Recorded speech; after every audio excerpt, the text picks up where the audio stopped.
Mari kita menenangkan hati dan pikiran kita. Biarlah kiranya Tuhan Haleluya. berkuasa. Thank you Lord Jesus. Haleluya, haleluya. Haleluya Jesus. Haleluya. Tuhan atas anugerah-Mu Bapa. Thank you Lord. Kami berterima kasih Tuhan Haleluya atas Jesus. penjagaan dan penyelamatan daripada Terima kasih Roh Kudus. Haleluya, haleluya. Oh Jesus. Thank you Lord Jesus. Tak terkira, tak terbatas. Haleluya. Mari kita bersyukur bersama-sama. Jesus. Thank you Lord Jesus.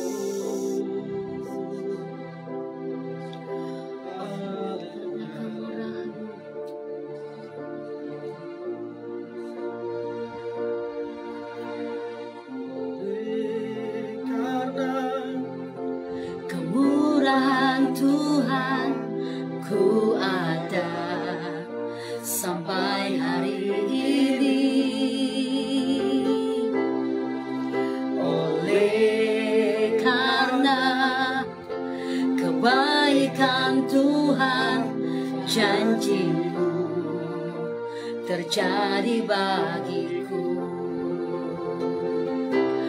Ku sembah Kau Tuhan, ku mengangkat tanganku. Selamanya Kau ajaib bagiku. Ku sembah Kau Tuhan, ku mengangkat wajahku. Selamanya Kau hebat bagiku. Kita bersyukur. Oleh karena amin, kemurahan Tuhan ku ada sampai hari ini. Untuk kemenangan yang Dia berikan kami bersyukur. Oleh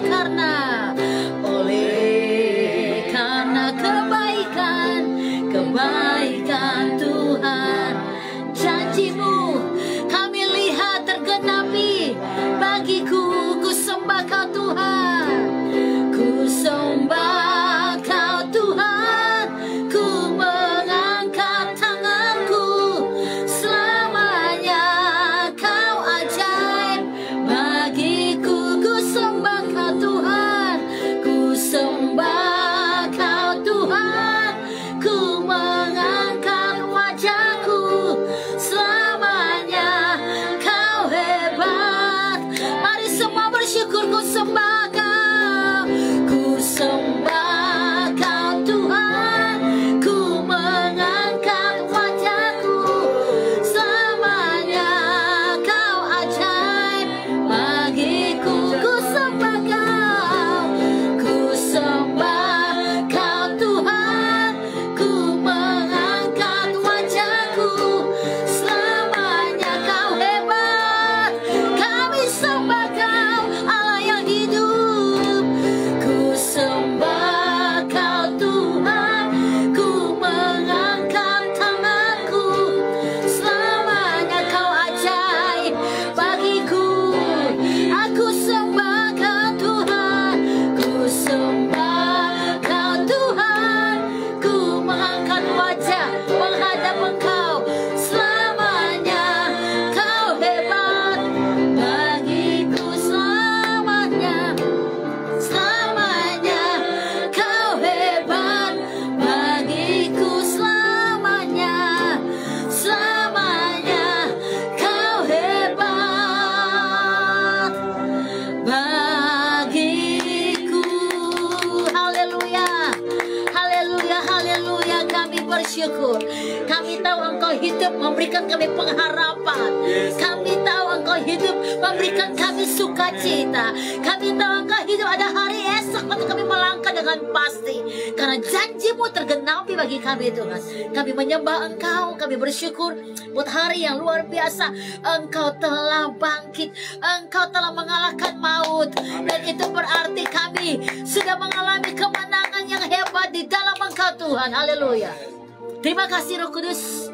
Terima kasih Tuhan Yesus. Terima kasih Allah Bapa. Tuhan Allah yang kudus, kami berdoa firman Tuhan ini mengambil bagian dalam roh kami, mengambil tempat di dalam hidup kami. Engkau bergerak dengan kami Tuhan, berikan kami kemenangan yang luar biasa. Oleh karena kemenangan ini, kami percaya mata roh kami dibukakan, telinga roh kami terus dipertajamkan. Dan kami mengalami Engkau dalam segala perkara. Haleluya. Semua fokus dengan Tuhan, bersyukur untuk karya Tuhan yang besar, yang ajaib di dalam kita. Haleluya. Kami bersyukur Tuhan. Terima kasih Tuhan untuk kemurahan-Mu yang memberikan kami kemenangan sampai hari ini. Kami bersyukur karena karya-Mu yang ajaib di dalam kami. Haleluya. Berfirman Bapa, kami siap mendengarkan untuk karya Allah yang besar ini. Kami bersyukur. Haleluya, haleluya. Amin, amin saudara. Haleluya. Di seluruh dunia merayakan hari yang luar biasa, Paskah. Haleluya. Selamat Paskah buat kita semua. Haleluya.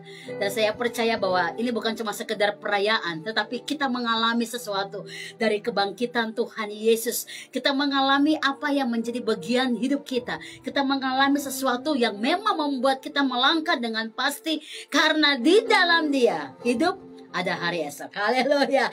Puji Tuhan. Saya punya firman Allah yang saya sudah share kepada saudara, dan saya percaya bahwa karena kuasa Allah hari ini kita semakin naik dan naik dan naik level di dalam Dia karena kebesaran Tuhan yang kita terima. Haleluya. Oleh karena itu mari semua tangkap pesan roh sekali lagi buat kita. Karena Yesus hidup buat kita. Haleluya. Karena Dia ada di dalam kita, karena Dia ada di dalam kita, karena Dia ada dalam diri kita. Dia hidup untuk bergerak di dalam kita, ya. Haleluya. Nah, kita akan baca firman Tuhan di dalam kitab Lukas 24, saudara. Haleluya. Kita buka firman Allah ini, Lukas 24 ayat pertama sampai dengan ayat yang ke-12. Lukas pasal 24 ayat yang pertama sampai dengan ayat yang ke-12. Haleluya. Tetapi pagi-pagi benar pada hari pertama minggu itu, mereka pergi ke kubur membawa rempah-rempah yang telah disediakan mereka. Ayat 2. Mereka mendapati batu sudah terguling dari kubur itu, dan setelah masuk mereka tidak menemukan mayat Tuhan Yesus. Ayat yang ke-4. Sementara mereka berdiri termangu-mangu karena hal itu, tiba-tiba ada 2 orang berdiri dekat mereka memakai pakaian yang berkilau-kilau. Ayat yang ke-5, mereka sangat ketakutan dan menundukkan kepala. Tetapi kedua orang itu berkata kepada mereka, "Mengapa kamu mencari Dia yang hidup di antara orang mati? Ia tidak ada di sini. Ia telah bangkit. Ingatlah apa yang dikatakannya kepadamu ketika Ia masih di Galilea." Ayat yang ke-7, saudara. Haleluya. Yaitu bahwa anak manusia harus diserahkan ke tangan orang-orang berdosa dan disalibkan dan akan bangkit pada hari yang ke-3. 8. Maka teringatlah mereka akan perkataan Yesus itu. Ayat 9. Dan setelah mereka kembali dari kubur, mereka menceritakan semuanya itu kepada ke-11 murid dan kepada semua saudara yang lain. Ayat 10. Perempuan-perempuan itu ialah Maria dari Magdala dan Yohana dan Maria ibu Yakobus dan perempuan-perempuan lain juga yang bersama dengan mereka. Memberitahukannya kepada rasul-rasul. 11. Tetapi bagi mereka perkataan-perkataan itu seakan-akan omong kosong dan mereka tidak percaya kepada perempuan-perempuan itu. Sungguh pun demikian. Ayat 12, saudara. Petrus bangun lalu cepat-cepat pergi ke kubur itu. Ketika ia menjenguk ke dalam, ia melihat hanya kain kapan saja. Lalu ia pergi dan ia bertanya dalam hatinya, apa yang kiranya telah terjadi? Haleluya, saudara. Ini firman Allah yang setiap tahun kita mungkin sudah mempelajari, dan bahkan kalau kita hamba Allah kita sering khotbahkan hal itu. Tetapi ada satu pesan roh, Yesus hidup, saudara. Dia hidup. Hidup itu bukan karena memang dari sananya hidup, tetapi kita tahu perjalanan Dia mati, saudara, dan Dia bangkit. Ini luar biasa. Tetapi mari kita akan pelajari itu apa yang Alkitab katakan di dalam firman Tuhan. Nah, dalam Kisah Para Rasul pasal pertama ayat yang ke-3, Kisah 1 ayat 3 berkata begini, kepada mereka Ia menunjukkan dirinya setelah penderitaannya selesai, dan dengan banyak tanda Ia membuktikan bahwa Ia hidup. Yesus hidup.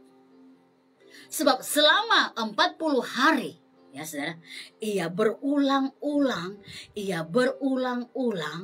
menampakkan diri dan berbicara kepada mereka tentang kerajaan Allah.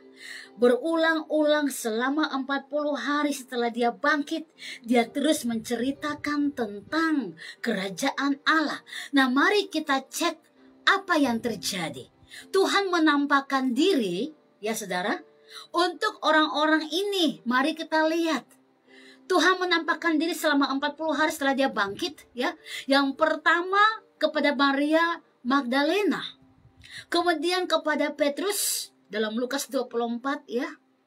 Maria Magdalena tadi Yohanes 20 ayat 1 sampai dengan 4. Kemudian yang ketiga 2 murid dekat Emmaus. Lukas 24 ayat 1 sampai dengan 3. Kemudian yang kelima para rasul. Keempat para rasul tanpa ada Thomas, ya. Markus 16 1 sampai 4. Kemudian yang kelima para rasul Thomas hadir. Nah, kita kalau bilang Thomas, dengar nama ini kita tahu ya, dia tidak percaya sebelum dia memegang tangan Yesus. Ya. Tuhan menampakkan diri. Ini kita perhatikan waktu Tuhan menampakkan diri kepada murid-murid Tuhan, ada yang merespon dengan iman, tetapi ada yang tidak percaya. Nah, mari kita lanjut dulu. Kemudian selama 40 hari itu Tuhan menampakkan diri juga kepada 7 murid dekat Danau Tiberias dalam Yohanes 21 ayat yang ke 1 sampai dengan 23. Lalu kemudian Tuhan menampakkan diri lebih dari 500 saudara seiman dan rasul-rasul dalam 1 Korintus 15 ayat yang ke-6. Lalu kemudian Tuhan menampakkan diri kepada Yakobus adik Tuhan, 1 Korintus 15 ayat yang ke-7. Setelah ini Yakobus tidak pernah bimbang lagi. Setelah dia melihat Yesus, dia nggak pernah bimbang lagi. Lalu ayat yang ke-9, Tuhan menampakkan diri kepada para murid-muridnya. Ia menyingkapkan kitab suci karena waktu mereka mulai ragu dan sedih karena Tuhan mati, mereka mulai lupa firman Allah, apa yang mereka baca, apa mereka pelajari. Dan setelah mereka dibukakan kembali firman Allah, mata roh mereka kembali jeli dan mereka mulai percaya kepada janji Allah itu. Yang ke-10 Tuhan menampakkan diri kepada yang terakhir kalinya dan dia naik ke surga kepada semua murid-muridnya terakhir kali dan dia naik ke surga, saudara. Dalam Kisah 1 ayat 9 sampai dengan 12 dan seterusnya. Nah, ayat-ayat ini menceritakan bahwa selama 40 hari Tuhan menampakkan diri kepada murid-muridnya. Pertanyaan saya, kenapa Tuhan nggak menampakkan diri kepada orang lain yang belum percaya, yang belum mengerti? Yes. Karena kalau Tuhan menampakkan diri kepada orang yang tidak percaya, ya mereka tidak merasakan apa-apa karena mereka tidak tahu dia adalah Tuhan. Tetapi bagi mereka yang sudah melihat dan mengalami dan melayani dia, Tuhan menampakkan diri supaya mereka percaya apa yang Tuhan katakan ya, itu pasti terjadi ya. Amin. Iman mereka harus dibangkitkan. Nah, mari kita akan melihat pelajaran firman Tuhan dari pelajaran hari ini. Yesus hidup. Nah, saudara, ini tema saya. Masihkah matamu terhalang melihat dia? Kita udah percaya, jangan-jangan cuma setiap tahun kita hanya sekedar menjalankan rutinitas Paskah. Padahal setiap ada nafas hidup itu kita menceritakan tentang Yesus hidup. Bergerak di dalam kita. Nah, Lukas pasal 24 ayat yang ke-16. Mari kita baca ya. Haleluya. Dari 15 sampai dengan 16, Lukas 24, 15 sampai dengan ayat yang ke-16. Demikianlah firman Tuhan.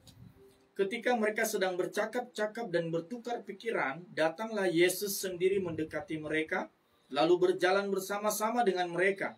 Tetapi ada sesuatu yang menghalangi mata mereka, sehingga mereka tidak dapat mengenal Dia. Siapakah mereka ini, saudara? Mereka ini adalah murid-murid Tuhan, orang-orang yang percaya kepada Tuhan. Mereka adalah bagian dari 2 orang murid Yesus yang sebenarnya Tuhan hadir dalam perjalanan mereka. Tetapi mereka tidak mengenal Tuhan, bahkan Tuhan bercakap-cakap dengan mereka. Mereka tidak bisa mengenal Tuhan. Alkitab berkata ayat 16 tadi, karena ada sesuatu yang menghalangi mata mereka, sehingga mereka tidak dapat mengenal Tuhan. Ini sangat disayangkan kalau orang percaya. Tadi saya bilang dari awal, mengapa Tuhan menampakkan diri hanya kepada murid-muridnya? Ya iya, karena mereka sudah menerima janji, mereka dibangun imannya, mereka mengalami Tuhan, mereka mengalami pertobatan, mereka mengalami hidup baru. Makanya Tuhan menemukan diri mereka dan menunjukkan tentang kebangkitannya. Tetapi saudara, ya, mereka tidak mengenal Tuhan saat Tuhan bersama dengan mereka. Pertanyaan yang sama saya bilang sama saudara, jangan-jangan saudara melayani Tuhan, tapi saudara tidak mengalami Dia karena saudara tidak mengenal Dia. Padahal saudara melayani Dia. Caranya gimana saudara gak mengenal Dia? Masih khawatir, masih takut, masih bimbang, masih ragu, sudah melayani tetapi masih takut, masih bimbang, masih ragu. Murid-murid ini nanti saya kasih tahu kenapa alasan mereka tidak bisa melihat bahwa ada Tuhan di antara mereka dalam Lukas 24:16 tadi. Tetapi ada sesuatu yang menghalangi mata mereka sehingga mereka tidak dapat mengenal Dia. Kenapa mereka tidak dapat mengenal Dia? Padahal Tuhan ada bersama dengan mereka, berjalan bersama mereka, tetapi mereka tidak dapat mengenal Dia, saudara. Ya, nah, lihat ini, saudara. Lukas 24 kita bandingkan dulu ayat ini. Lukas 24 ayat yang ke-21. Haleluya. Demikianlah firman Tuhan, padahal kami dahulu mengharapkan bahwa Dialah yang datang untuk membebaskan bangsa Israel. Tetapi sementara itu telah lewat 3 hari sejak semuanya itu terjadi. Ini ada sebuah ungkapan apa? Keputusasaan. Mereka bicara kepada Tuhan yang sudah bangkit, yang berjalan dengan mereka. Bahwa apa, saudara? Padahal kami dahulu mengharapkan bahwa Tuhan itu yang datang untuk membebaskan bangsa Israel. Tapi sementara itu sudah 3 hari, mereka bilang lagi sama Dia, ya saudara ya. Semuanya itu terjadi, tidak ada Dia.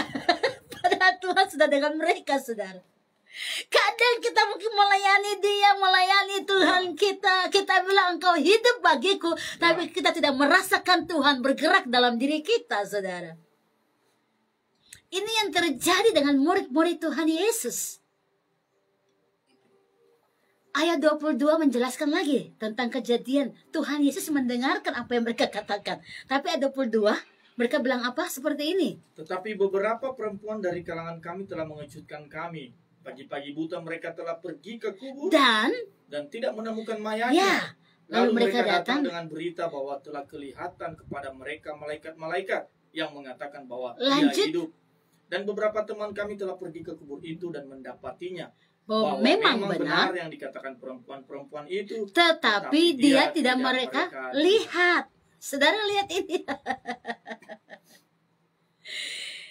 Mereka bicara dengan Tuhan yang sudah bangkit dan menceritakan satu kegelisahan hati mereka, satu perasaan hati mereka yang tidak percaya sebenarnya.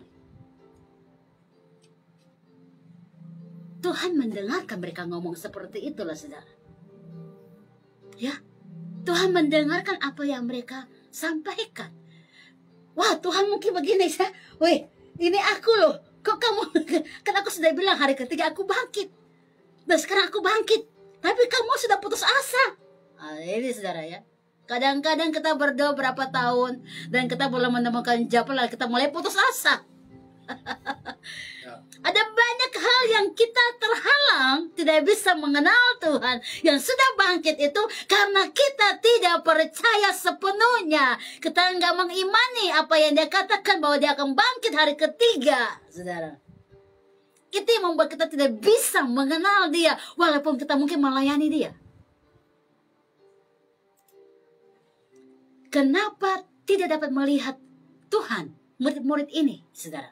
Kenapa mereka tidak dapat melihat dan mengenal Tuhan yang berjalan bersama dengan mereka, saudara?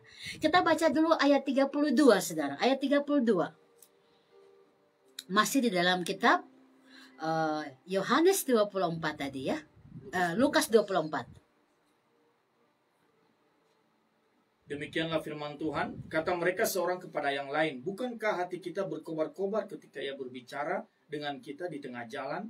Dan ketika ia menerangkan kitab suci kepada kita, Nah, hati mereka udah merasa sesuatu yang berbeda. Ini yang bicara dengan kami ini bukan orang biasa sebenarnya. Saya ingin bilang saudara, kalau saudara juga punya roh luar biasa dan bicara dengan seseorang, orang itu merasakan ada yang berbeda karena memang rohmu itu luar biasa. Mereka juga merasakan hal yang sama. Waktu sedang berbicara dengan Tuhan, mereka rasakan ada yang berbeda. Mereka alami, rasakan saudara ya. Tetapi sekali lagi, mereka belum mengenal Tuhan yang sedang berkata-kata dengan mereka. Nah, kenapa tidak dapat mengenal Tuhan dan tidak bisa melihat Dia yang bersama dengan mereka saat itu? Yang pertama, saudara, hidup dibiarkan putus asa. Ini mereka membiarkan hidup dalam keputusasaan. Oh, Tuhan sudah mati. Lalu kemudian perempuan yang pertama. Nah, ini memang di zaman dahulu, saudara ya. Bangsa Yahudi itu kebiasaan hari ketiga kalau ada orang meninggal, mereka suka pergi untuk memberikan rempah-rempah kepada mayat tersebut supaya tetap awet. Itu kebiasaan di bangsa Yahudi. Lalu kuburan mereka kuburan yang di dalam goa memang, dan ditutup supaya bau yang ketiga itu biasanya memang sudah agak bau, supaya baunya nggak keluar, makanya ditutup dengan batu, saudara. Nah, makanya dikasihlah tanggung jawab besar kepada perempuan-perempuan untuk membuat rempah-rempah. Saudara fokus untuk dengarkan firman Tuhan ini. Membuat rempah-rempah kepada Yesus supaya mayat ini awet. Itu udah kebiasaan, saudara. Nah, yang membuat supaya mayat ini awet ya perempuan. Makanya pergilah tadi siapa? Maria, ya, Yohana dan ibu Yesus itu, saudara ya. Tapi waktu murid-murid mendengar bahwa perempuan itu pergi, mereka tidak mendapati Yesus. Lalu Petrus pergi, mereka pun nggak dapati Yesus. Lalu murid-murid ini mendengar kabar bahwa tidak, betul nggak ada Yesus di sana. Apa yang terjadi, saudara? Apa yang terjadi? Apa yang terjadi, saudara? Lihat ini. Mereka putus asa karena kabar yang mereka terima bahwa tidak ada Yesus di dalam kubur. Ya, bahkan perempuan ini sempat bilang begini, aduh, itu kayaknya diculik, mayatnya diculik, saudara. Dan bahkan waktu Tuhan ada di situ berbicara, kenapa engkau menangis, ibuku? Mereka bilang ini penjaga taman. Tuhan dikira penjaga taman, saudara. Jadi memang rupanya mereka semua nggak dapat melihat, mengenal Dia walaupun Dia di tengah-tengah mereka karena ada roh keputusasaan. Ya. Itu yang melumpuhkan mata roh mereka. Mereka tidak dapat berjalan karena dibutakan oleh roh keputusasaan tadi. Dia bisa berjalan dengan mata roh yang tajam untuk melangkah dan mengaminkan Tuhanku sudah bangkit. Yang kedua, mengapa mereka nggak bisa mengenal Tuhan dan tidak bisa melihat Tuhan bersama dengan mereka, saudara? Kedua, karena mereka melupakan janji Tuhan. Kenapa melupakan janji Tuhan?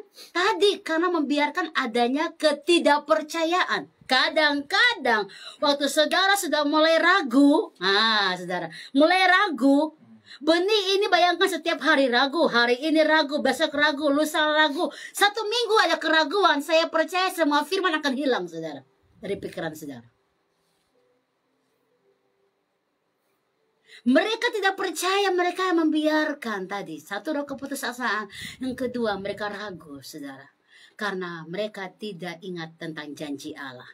Di dalam Lukas 24 ayat 11 dan 12 menjelaskan hal ini. Lukas 24 ayat 11 sampai 12, demikian firman Tuhan. Tetapi bagi mereka perkataan-perkataan itu seakan-akan omong kosong, dan mereka tidak percaya kepada perempuan-perempuan itu. Sungguh pun demikian, Petrus bangun, lalu cepat-cepat pergi ke kubur itu. Ketika ia menjenguk ke dalam, ia melihat hanya kain kafan saja. Lalu ia pergi Dan ia bertanya dalam hati apa yang kiranya telah terjadi. Dan lihat, ada pertanyaan di Petrus juga. Apa yang telah terjadi? Berarti firman Allah sudah dilupakan juga. Janji Allah sudah dilupakan juga sama Petrus. Karena waktu datang kenyataannya kubur kosong. Tapi mereka lupa. Kubur kosong itu adalah bukti Tuhan sudah bangkit. Ya. Tetapi malah mereka saat melihat kubur kosong, mereka berkata, apa yang terjadi ya? Saudara, kadang-kadang sebagai orang percaya, katanya melayani Tuhan. Tapi waktu Tuhan mengatakan jawaban doa kepada kita, tidak. Kita bilang, Tuhan, masa engkau gak mengerti aku sih? Masa engkau tidak melihat air mataku pagi siang malam? Ini yang terjadi dengan murid-murid Tuhan Yesus. Petrus itu pergi ke kuburan bukan karena ingin mengimani, oh betul Tuhanku bangkit, tapi karena ada keraguannya, saudara. Dan keraguan itu menelan dia karena dia tetap berkata begini, apa yang sedang terjadi ya? Saudara lihat, saudara. Kadang kita tidak mengerti dan kita tidak membiarkan roh Allah ambil alih hidup kita. Sehingga firman yang dijanjikan itu menjadi sia-sia. Kita seperti orang yang berjalan di tengah laut tetapi di dalam perahu yang terombang-ambing oleh ombak dan kita ketakutan. Lalu siap-siaplah kita tenggelam di sana, saudara.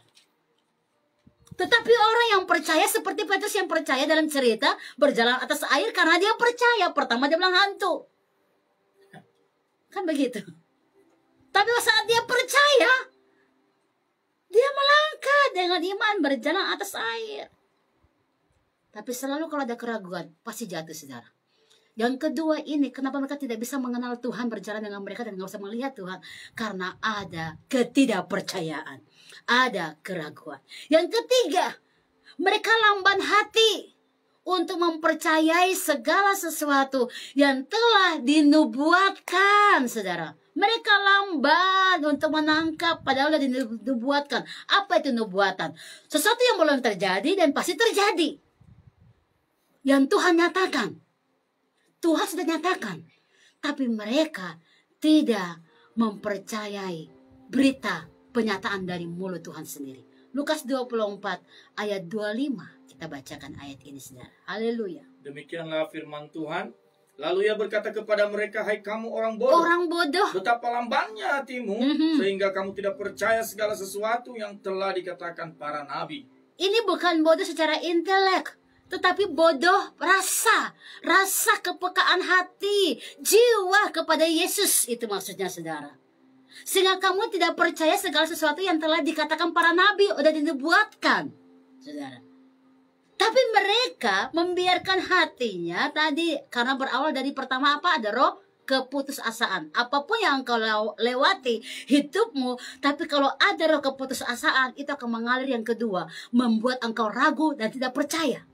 Dan yang ketiga, akhirnya firman Allah itu engkau lupakan, nubuatan itu engkau lupakan. Engkau tidak akan mengalami apa-apa, saudara.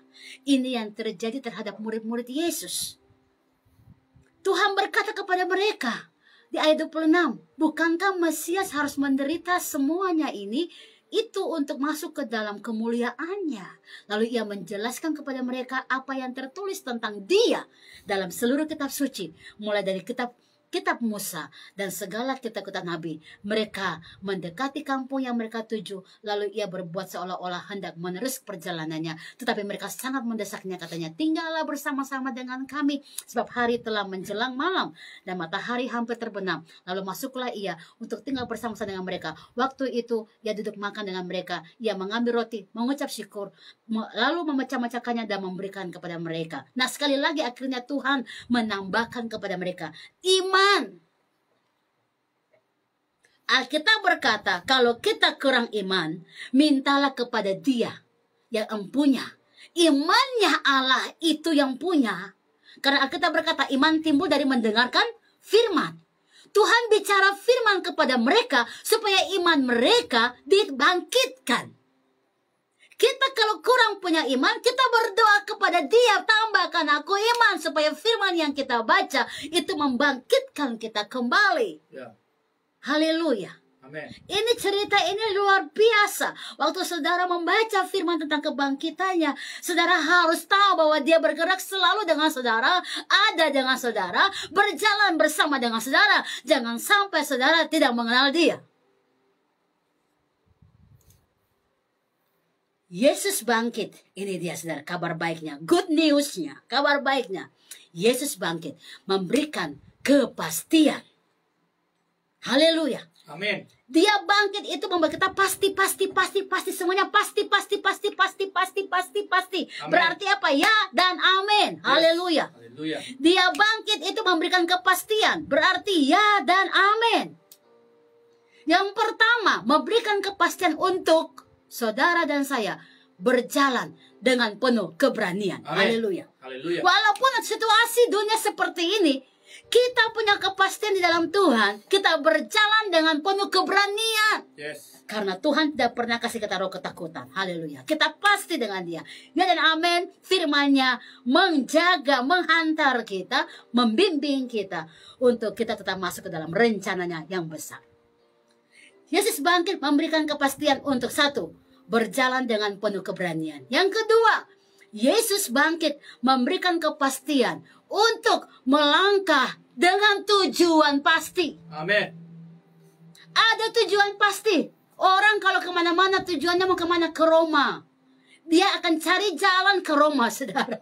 Haleluya. Tapi kalau mau kemana saya nggak tahu. Pokoknya berjalan saja. Ini bahaya, saudara. Muter-muter. Ya, kebanyakan orang Kristen ikut-ikutan. Nah, ini nggak tahu siapa juru selamatnya. Aku dengar Tuhan katanya penyembuh. Hanya katanya saja. Dia tidak mengalami. Aku dengar Tuhan katanya pembuat mujizat. Tapi tidak pernah mengalami mujizat. Iman katanya.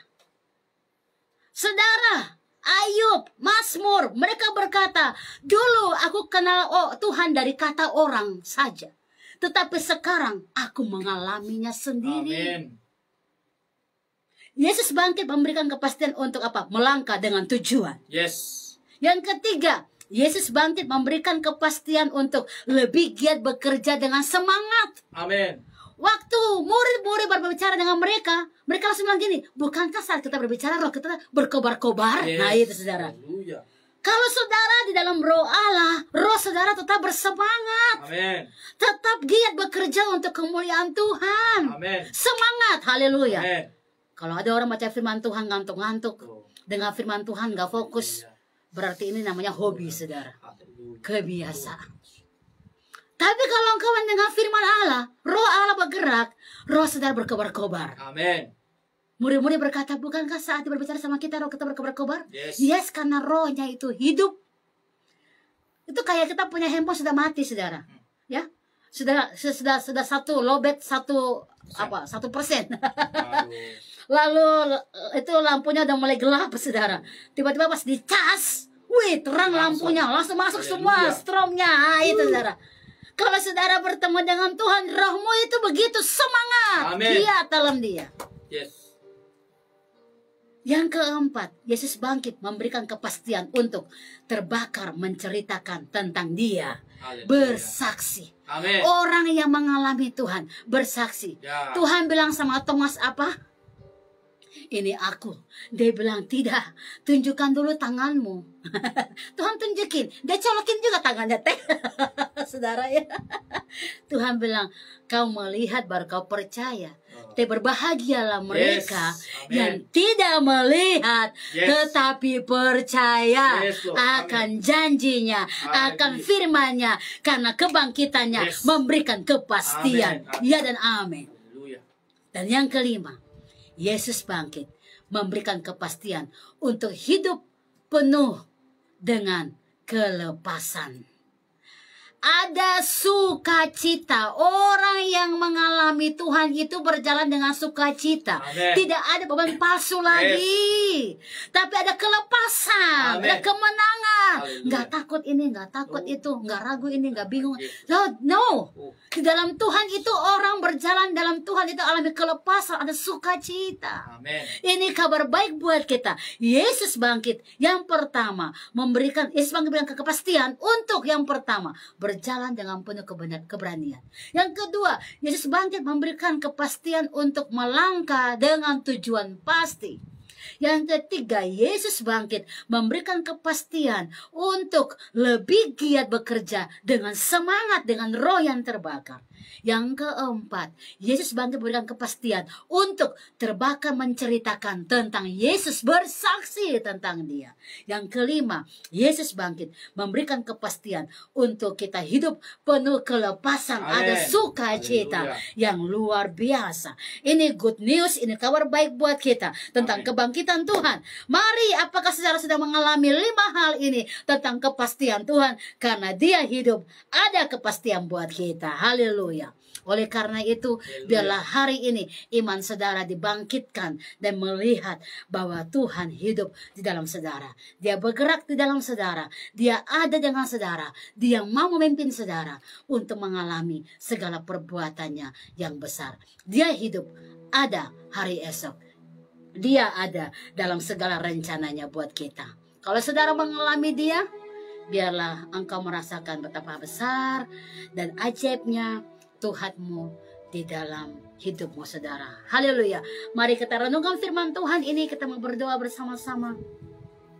Dengan kita yang satu pujian, kasih-Mu, kuasa-Mu nyata bagiku. Haleluya. Kita aminkan kasih Bapa yang sempurna ini. Kita percaya bahwa kasih-Nya melimpah atas kita semua. Haleluya. Thank you, Lord Jesus. Thank you, Lord Jesus. Terima kasih Tuhan Yesus. Kita bersyukur bersama-sama untuk firman Allah. Thank you, Lord Jesus. Kasih-Mu, kuasa-Mu nyata dalamku. Kau pegang, amin, hidupku dalam tangan-Mu. Katakan darah-Mu, salib-Mu, darah-Mu saat tebus hidupku, tebus hidup. Nama-Mu berkuasa, nama segala nama berkuasa, sanggup bangkitkan, sanggup bangkitkan. Katakan, kami punya harapan. Harapanku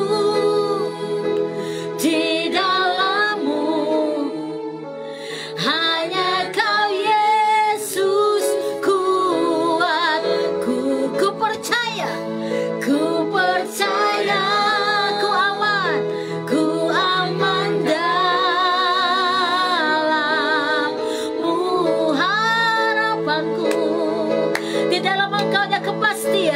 Harapanku,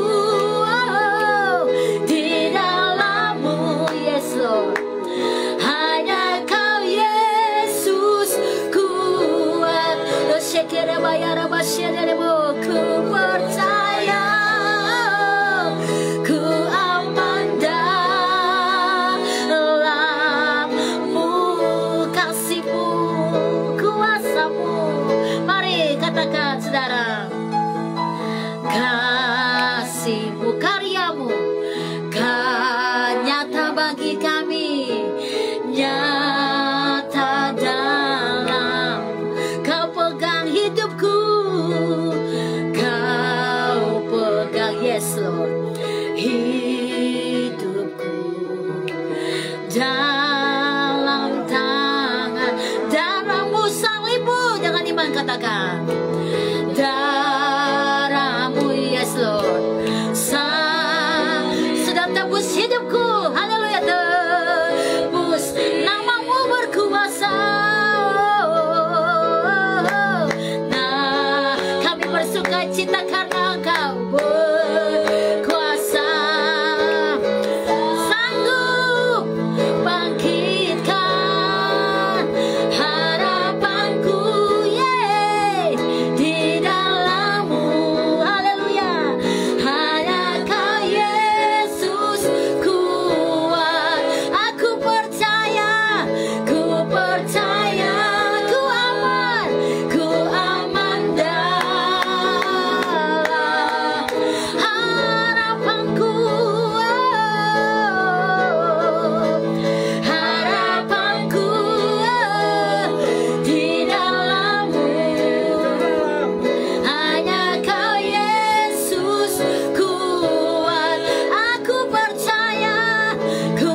merasakan Engkau berjalan dengan kami di tengah-tengah situasi apapun. Kami mau pegang janji-Mu. Kami mau percaya kepada firman-Mu. Berita janji-Mu ya dan amin bagi kami. Kebangkitan-Mu memberikan kepastian untuk kami melangkah dengan pasti ada tujuan, dengan penuh keberanian, dengan penuh harapan, dengan penuh sukacita. Engkau sumber, segala sumber bagi kami Tuhan. Terima kasih Hamba berdoa.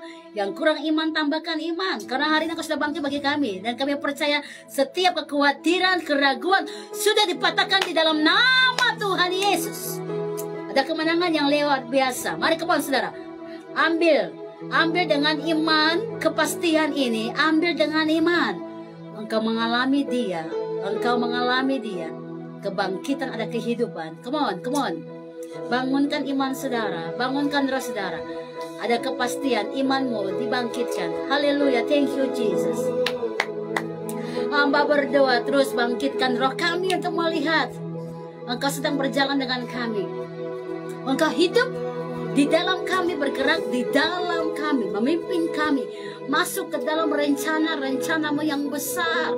Kami tidak sendiri, kami tidak perlu takut dan khawatir karena kebangkitan-Mu membawa kepastian. Ya dan amin. Firman-Mu itu mengalir di dalam kami. Terima kasih Roh Kudus, terima kasih untuk firman yang dijelaskan lebih dalam melalui Roh-Mu untuk kami memahami lebih jauh.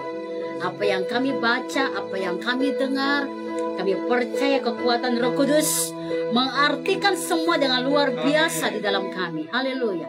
Terima kasih buat kematian-Mu dan kebangkitan-Mu. Haleluya. Mari semua pegang kemuliaan bagi nama Tuhan yang ajaib. Engkau sudah mengalahkan maut. Engkau sudah memberikan kami kemenangan. Pindahkan kami dari gelap ke dalam terang-Mu yang ajaib. Kami bersyukur. Maka kami layak berjalan dengan penuh keberanian, dengan penuh sukacita. Karena Engkau melakukannya dalam kami. Haleluya. Thank you Lord Jesus. Terima kasih Tuhan. Terima kasih Bapa. Haleluya. Haleluya. Haleluya. Haleluya. Tiada satu pun yang luput dari karya kasih-Mu yang mulia. Amin. Bagi-Mu segala pujian, hormat, kemuliaan.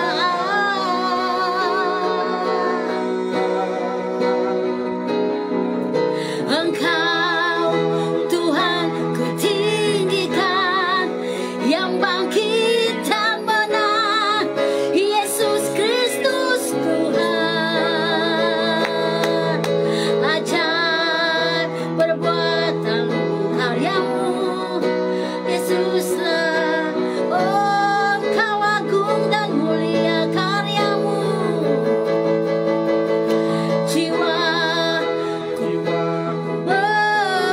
Kami bersyukur Tuhan. Yesus Kristus Tuhan.